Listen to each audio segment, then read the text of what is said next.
Right, well, Corruption Watch here at home is putting the spotlight on the widespread use of heroin in South Africa. That's as the world marks International Day Against Drug Abuse and Illicit Trafficking. In a two-part series, the watchdog body unpacks recommendations by eNCA. That's a project funded by the European Union on the growing use of the drug in South Africa. Let's chat more about this with the Corruption Watch writer Kwazi Dlamini. Kwazi, good morning. Good morning. And thanks for your time this morning. So tell us about the focus on heroin. It is obviously a growing problem in South Africa from what I read about what the series actually focuses on. What are we seeing happening out there? Oh, well, we decided to bring back the issue into the conversation because we believe that throughout the years we have managed to forget it, and it is a big issue within young people in South Africa who are struggling with the addiction of heroin. Yes, there are other drugs, but the rise of heroin has skyrocketed throughout Why? the years. What have you found? Why is that the case? Well, the case was that we must remember that when state capture started, those who enabled it destroyed our crime-fighting bodies. And in doing that, they also opened the gap for the heroin market in South Africa to grow. Hence, we see such rise in the market. So you mentioned state capture, Kwazi, and you mentioned those who enabled it, the enablers. Who are we talking about? As it has been mentioned in the state capture inquiry, former President Jacob Zuma and his appointments weakened the crime intelligence in South Africa, and that opened the gap for this trade to rise. So in terms of authorities not being able to function in the yes. way to stop this, because research has shown that we know of the route of the heroin trail, basically. For over 25 years, it hasn't changed. If we look at where it comes, if we look at Mozambique, and then Johannesburg, and then going to the rest of the world. And I suppose the question you have to ask, and I'm assuming you've asked this in your series, is why have we done nothing about it? And does that go straight to what you're saying about the lack or the inability or the lack of will by authorities to tackle this? Yes, the issue has been there for years, and everybody knows about it. It also goes down to corruption within law enforcement. You drug dealers who were interviewed for the report said that police officers, especially low-ranking police officers, treat their selling spots as ATMs. 50 rands to 100 rand is enough to get police off your back.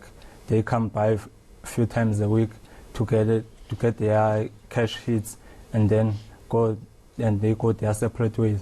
So then if there's corruption within our law enforcement, it's going to be difficult to be able to win this fight against heroin. How high up do you reckon this corruption actually goes when it comes to turning a blind eye to this, or somebody profiting from what you found? Yeah, it goes very high up, and in the report it says that even some senior officials within law enforcement are involved, because drugs have to be distributed and transported throughout the country, even through our borders. And a low-ranking police officer cannot be able to pull that kind of a job. So it shows that even high senior officers are involved. Do you identify them in this series? No, we don't. And it also says that that's another issue that needs to be looked into deeper for a different research. But do you have an idea who they might be? No. You haven't been able to pinpoint. You just know it. You have an idea that it goes that far. So you've spoken to the heroin users.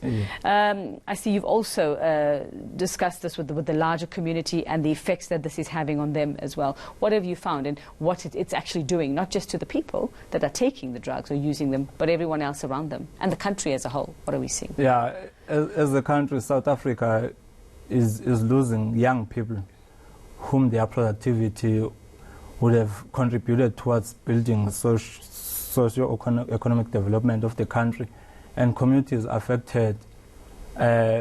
Communities in Cape Town are living under gang rule, and children are getting shot in tough wars. So it is a bigger problem for the communities, and if there's not enough law enforcement, it is even worse. So what does eNCA recommend? I mean, this project that's funded by the European Union, what do they say needs to be done?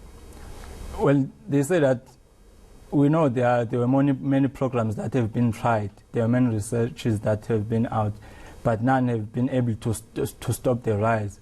So instead of criminalizing use, it is better to find an alternative regulated substance for the users that they can access. That will undermine the hold drug dealers have over the users. Would cannabis be part of something that we might consider there? Sorry? Cannabis, dachau. I mean, and yes. It's also seen as a gateway drug too, yes. so it's a bit of a problem there. Yes, yes, that's true.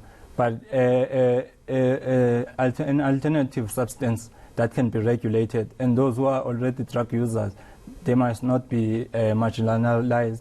They must be treated fairly to be able to fight this issue. Would this be in a contained, controlled environment, though? Yes, yes, it would have to be contained environment which involves officials. Okay, very interesting. Very quickly for us, Kwazi, where would we be able to view the series? Okay, the series is available on the Corruption website. Corruption Watch website. Corruption Watch, yes. Okay, thanks very much. Okay, and I look forward to just seeing what I'm not looking forward. It's probably very bleak, but it'll be very interesting to see, what we're hearing from the users and those who are affected. Corruption yes. Watch writer Kwazi Dlamini with us here on Morning News Today. It is coming up for 10 minutes to 7 on this Wednesday morning. Still to come on Morning News Today.